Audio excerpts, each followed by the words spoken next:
Ahmedabad. Respected Chief Guest, Guest of Honor, Manager, Principal, teachers, audience, and dear brothers.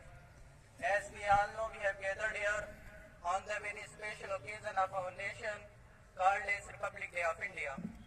I would like to speak something about my beloved country on its great occasion of Republic Day. Respected Chief Guest, India is a self-governing country since 15th August 1947. Indian got independence from British ruler on 15th August 1947. However, on 26th of January since 1950, we celebrate as Republic Day.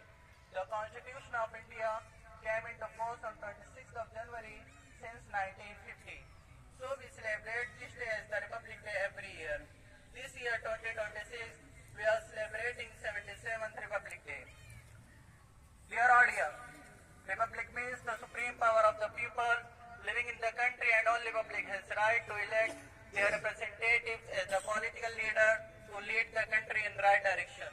So India is a republic country where public elects its leader as president, prime minister. Our great Indian freedom fighters have struggled a lot. Some drawbacks have also arisen, such as illegality, poverty, unemployment, corruption, illiteracy. Dear audience, now we need to take a pledge today for solving such problems in the society to make our country a best country of the world. Ameen Summa Ameen.